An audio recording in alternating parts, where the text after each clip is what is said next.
Assalamualaikum warahmatullahi wabarakatuh. Innal hamdalillah nahmaduhu wa nasta'inuhu wa nastaghfiruh wa na'udzu billahi min shururi anfusina wa min sayyiati a'malina. May yahdihillahu fala mudilla lahu wa may yudlil fala hadiya lahu. Asyhadu an la ilaha illallah wahdahu la syarika lah wa asyhadu anna Muhammadan abduhu wa rasuluh. Ya ayyuhalladzina amanu taqullaha haqqa tuqatih wa la tamutunna illa wa antum muslimun. Ya ayyuhan nasu taqu rabbakum alladzi khalaqakum min nafsin wahidah wa khalaqa minha zawjaha wa batha minhuma rijalan katsiran wa nisaa'a wattaqullaha alladzi tas'aluna bihi wal arham innallaha kana 'alaikum raqiba. Ya ayyuhalladzina amanu taqullaha wa qulu qawlan sadida yuslih lakum a'malakum wa yaghfir lakum dhunubakum wa may yuti'illaha wa rasulahu faqad faza fawzan 'azima. Amma ba'd. فإن أصدق الحديث كتاب الله وخير الهدي هدي محمد صلى الله عليه وسلم وشر الأمور محدثاتها وكل محدثة بدعة وكل بدعة ضلالة وكل ضلالة في النار. Ma'asyiral muslimin jamaah subuh Masjid Al-Itqan yang dirahmati Allah, langsung saja masuk, jadi nggak usah prolog Pak ya, persneleng 3. Bapak-bapak, ibu-ibu yang dirahmati Allah, tema yang kita bahas sebagaimana permintaan dari Takmir Masjid Al-Itqan, yaitu menakar kesiagaan umat Islam, lebih khusus di Indonesia ini, ketika menghadapi konspirasi global yang benar-benar TSM ini, terstruktur ya, apa TSM ya, jadi terstruktur, S-nya itu sistematis, masif. Nah ini yang kita saksikan sekarang ini. Bapak-bapak, ibu-ibu yang dirahmati Allah, sekarang ini, kalau dulu kekuatan adidaya ada dua, Uni Soviet dan Amerika. Uni Soviet runtuh ketika Allah munculkan Mujahidin Taliban, yang kalau menurut ukuran akal tidak masuk akal. Tapi Mujahidin Taliban punya keyakinan, wa man nasru illa min indillahi azizil hakim. Jadi kemenanganmu itu dari Allah ya. Karena kemenanganmu itu berasal dari Allah yang maha perkasa lagi maha bijaksana. Jadi itulah keyakinan. Jadi kemenangan itu datangnya dari Allah, bukan dari kita ya. Apalagi Allah sudah memberikan satu spirit motivasi kepada hamba-hambanya yang aman wa taqwa, wa kana haqqan alaina nasrul mu'minin.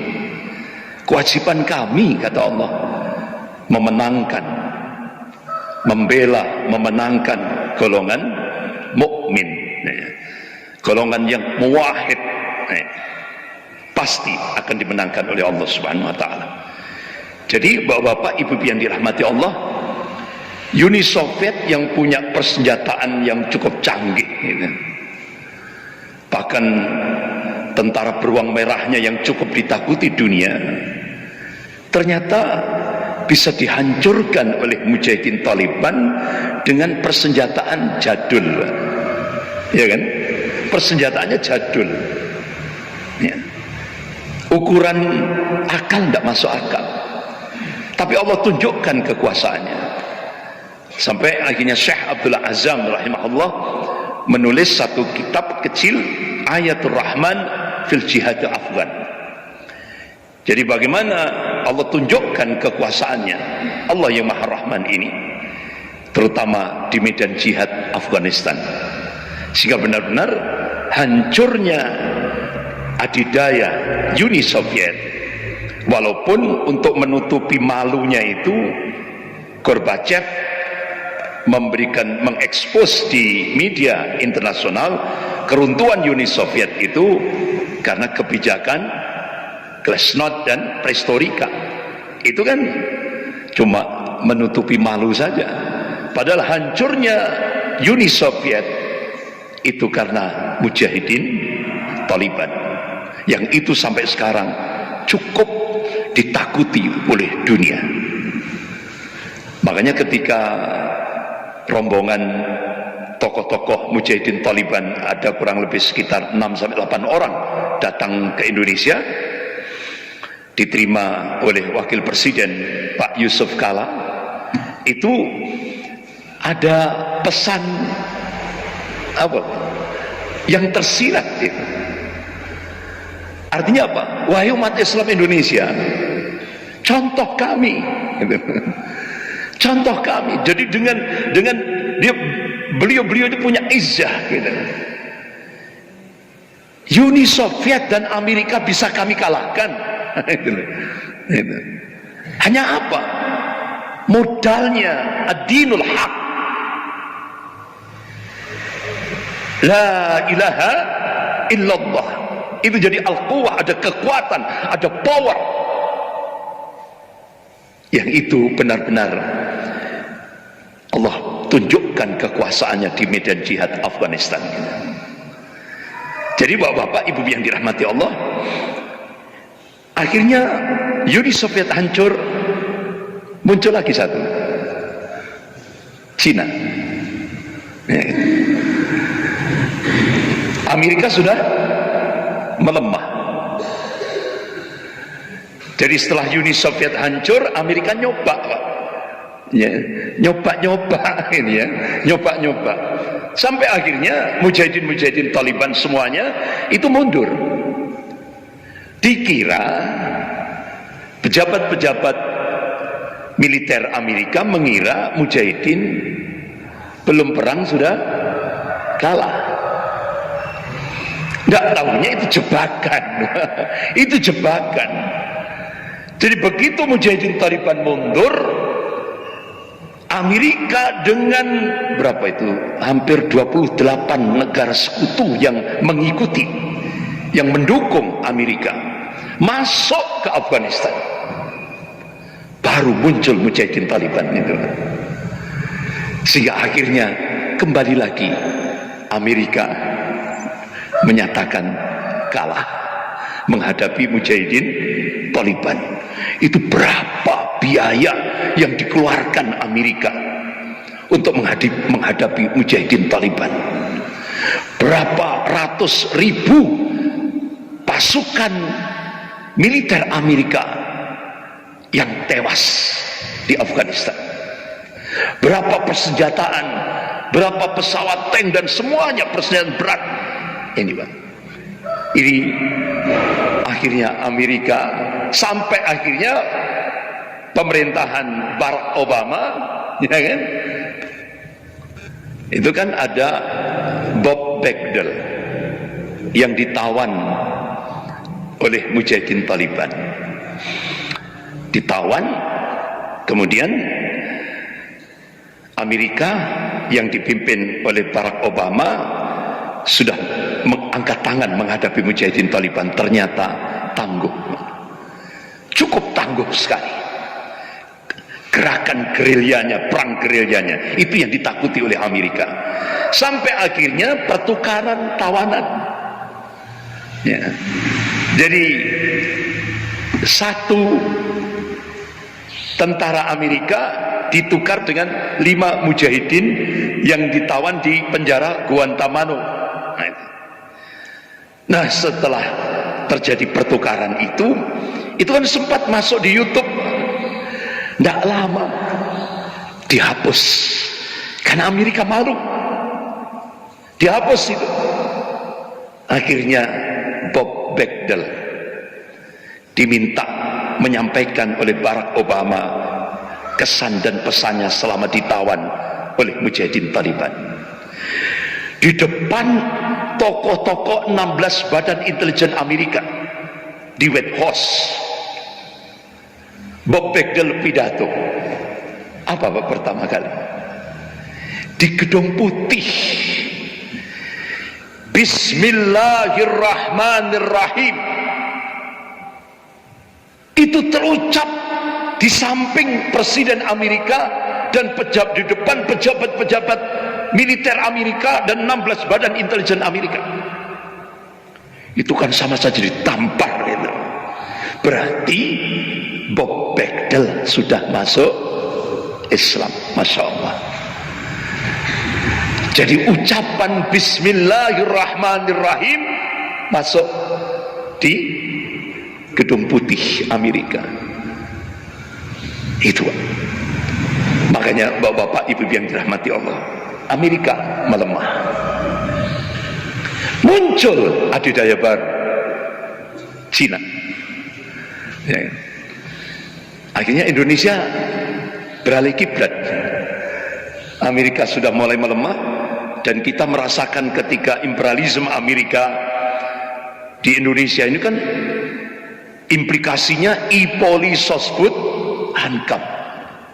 Nah, itu benar-benar luar biasa ketika Amerika mencengkram Indonesia ini, ya kan, baik dalam aspek akidah luar biasa dahsyat sampai dalam aspek pertahanan Indonesia.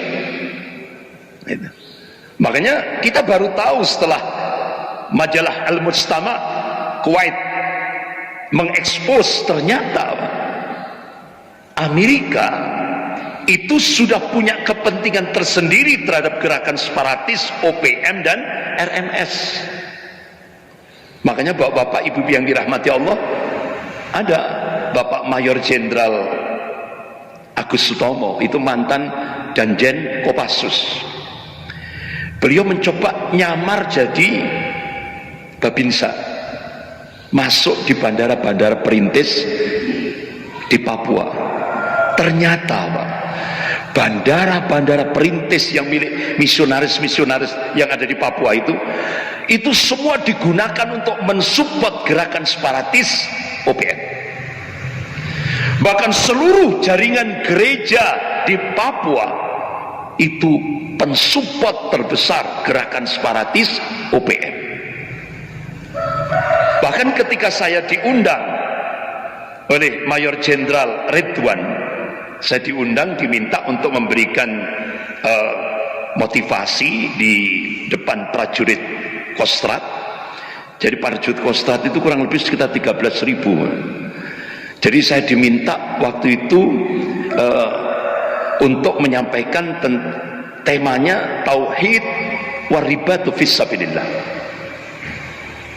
Ini kan kaget saya Pak, masuk Kostrad temanya tauhid waribat fisabilillah.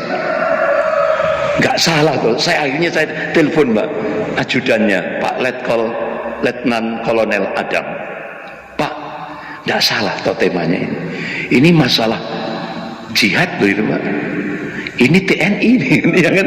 Loh, saya sempat tanda tanya, loh, kok materinya kok seperti itu Pak?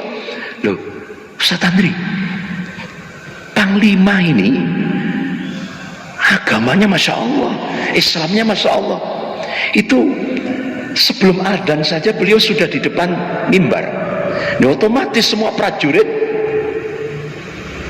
ya ikut semua Pak, Masya Allah. Akhirnya Bapak-bapak, saya waktu itu diberi kesempatan 1 jam.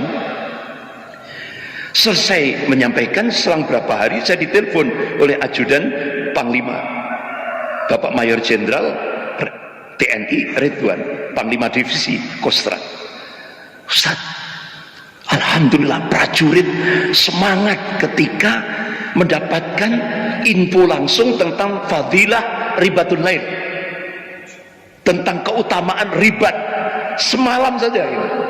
Itu kan hadis-hadisnya luar biasa itu Pak. Kita benar-benar semangat bangkit gitu. Alhamdulillah.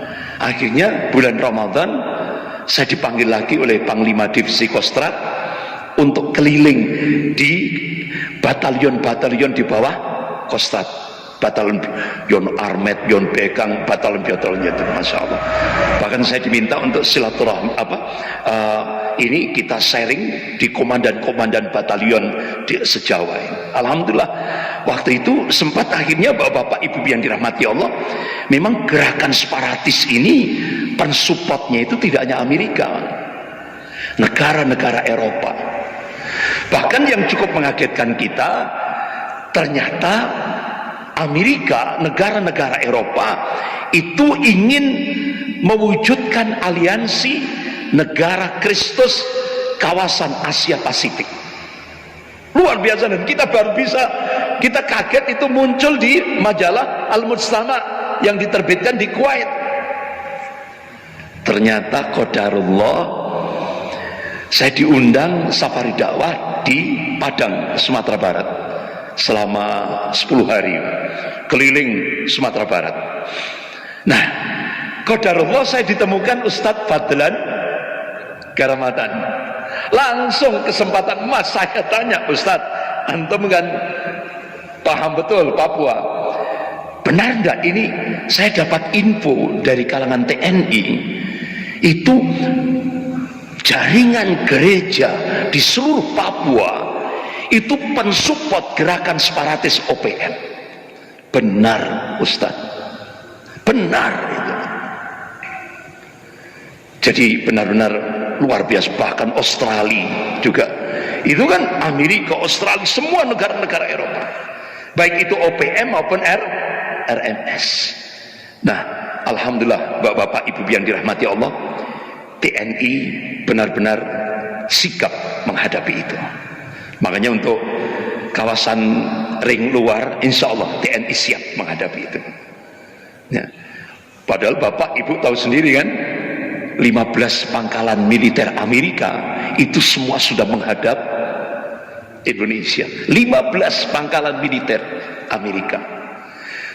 Jadi moncongnya senjata itu sudah menghadap ke Indonesia. Itu kan. Bahkan mantan Panglima TNI yang Pak Jenderal Purnawiran Gatot Nurmantio, ketika beliau masih jadi Panglima, beliau nyamar jadi turis. Beliau mencoba untuk cek di Darwin, Australia. Ya Allah, sudah siap Pak untuk mencengkeram Indonesia. Makanya bapak-bapak ibu yang dirahmati Allah, Pak Prabowo tanpa diekspos, beliau mempercepat membangkitkan kekuatan TNI tanpa diekspos. Bahkan Pak Prabowo kerjasama dengan Turki untuk pembangunan pesawat drone yang tercanggih, paling canggih di dunia ini, kerjasama dengan Turki. Jadi apa senyap tanpa diekspos, karena kondisi Indonesia ini sudah tinggal dilumat gitu saja. Nah, itu. Alhamdulillah ini mereka respon terhadap seperti itu. Makanya bapak-bapak ibu yang dirahmati Allah, TNI diam tapi waspada, apalagi dengan komunis ini. Makanya sempat saya tanya itu petinggi-petinggi militer ini, bagaimana kalangan TNI, kira-kira Syiah dengan komunis lebih, menurut kalangan TNI mana yang paling berat? Ustadz, komunis. Karena komunis itu sudah masuk dinding-dinding istana. Saya kira sudah paham sudah itu. Sementara ulama Syiah yang paling berat, ya kan? Nah makanya Bapak Ibu yang dirahmati Allah, kita mencoba untuk menyatukan dua potensi ini. Karena yang paling dibenci oleh komunis itu TNI dan umat Islam. Begitu juga Syiah juga seperti itu. Makanya ke depan TNI dan umat Islam harus bersatu untuk menyelamatkan NKRI. Bapak-bapak, Ibu yang dirahmati Allah, Dr. Mahathir Mohamad pidato pada acara Islamic Conference di Malaysia. Beliau pidato, the Jews rule this world by proxy. Jadi Yahudi itu untuk menguasai dunia lewat proxy, boneka. Boneka Yahudi pada saat perang salib episode yang pertama itu Perancis. Makanya pasukan salib digerakkan dari Kelimang, Perancis Selatan tahun 1095 Masehi. Proksi Yahudi pada saat perang salib episode yang kedua sepanjang 600 tahun Inggris, ya kan? Kemudian perang salib episode yang ketiga Uni Soviet, Amerika. Nah sekarang proksi Yahudi, Amerika dan Cina. Ini yang harus kita ketahui bersama. Allah Subhanahu wa taala memberikan tanbih dalam surah Al-Maidah ayat 82. A'udzubillahi minasyaitonir rajim. La tajidanna asyadan nas adawatan lil ladzina amalu yahuda wal ladzina asyraku. Sungguh kalian akan menyaksikan orang-orang yang paling keras permusuhannya terhadap hamba-hamba Allah yang mukmin, kata Allah, Yahudi dan orang-orang musyrik. Ini tokoh kemusyrikan sekarang, artinya negara musyrik yang paling sekarang paling mengglobal, Cina. Dan kalau saya ngomong Amerika, Yahudi besar, Yahudi kecil, Israel. Jadi sekarang ini al-Yahud dan musyrik, ateis, komunis. Ini dua proksi Yahudi. Makanya bapak-bapak, ibu yang dirahmati Allah, ideologi Freemasonry, sebuah lembaga Yahudi yang cukup tua di seluruh dunia ini, ideologi Freemasonry Zionis Yahudi itu seperti tombak bermata kembar. Kirinya komunis Cina, kanannya kapitalis Amerika. Jadi Yahudi itu Pak, kanannya kapitalis Amerika, kirinya komunis Cina. Makanya bapak-bapak, ibu yang dirahmati Allah, di akhir November 2019 tokoh Zionis Yahudi yang cukup ternama yaitu Henry Kissinger, ketika jamuan makan malam di New York, Amerika, dia memberikan statement, Cina telah menang. Artinya apa? Kekuatan militer Cina sudah di atas kemampuan kekuatan militer Amerika. Sampai akhirnya pada saat peringatan 70 tahun Xi Jinping, dia memberikan statement, tidak ada satupun yang bisa menggoncang Cina. Tapi ternyata kesombongan ini dijawab oleh Allah dengan makhluknya yang kecil yang tidak bisa dilihat oleh mata, tapi bisa dilihat lewat mikroskop, yaitu virus corona. Sehingga ketika Cina membangun senjata biologis, ya kan, ternyata wa makar wa makarallah wallahu khairul makirin. Mereka membuat makar, tapi Allah membalas makar mereka, dan Allah sebaik-baik pembuat makar. Terjadi kecelakaan biidznillah, atas izin Allah. Terjadi kebocoran di laboratorium pembangunan senjata biologis di kota Wuhan, gitu. Jadi bapak-bapak, ibu yang dirahmati Allah, laboratorium senjata biologis itu ada di Cina, Israel, dan Amerika. Nah di Indonesia ini Pak, yang dari Cina yang masuk, yang dari Amerika juga masuk. Jadi dua jenis virus corona Pak.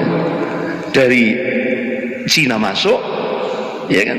Kan bapak ibu lihat sendiri kan itu, begitu kota Wuhan terjadi kebocoran di laboratorium kota Wuhan, itu kan berapa, tidak ratus ribu juta itu Pak, yang orang-orang Cina menyebar ke seluruh dunia, ya kan? Menyebar ke seluruh dunia, termasuk di Indonesia. Bahkan bapak-bapak ibu yang dirahmati Allah, ratusan, bukan ratus, ya berapa, ya ratusan kalau tidak salah, itu dari gereja Bethel. Itu kan pertama kali masuk ke Indonesia, dan itu diungkap oleh Gubernur Jawa Barat Pak Ridwan Kamil, ya kan? Itu yang paling. Setelah itu ada kebaktian di Bandung, mengundang ribuan orang, kemudian menyebar. Nah dari situ Pak. Kenapa? Dia kan mengadakan kunjungan di Israel, kemudian di Itali, dan ini pusat-pusatnya kan, habis itu ke Indonesia. Tapi ini tidak pernah diekspos oleh media. Yang diekspos jamaah tablik yang ada di Kebonjeruk, kemudian yang ada di Magetan, Temboro, itu terus yang diekspos terpapar COVID-19. Tapi yang pembawa pertama ini tadi tidak pernah diekspos. Ini yang harus kita pahami bersama. Ada sebuah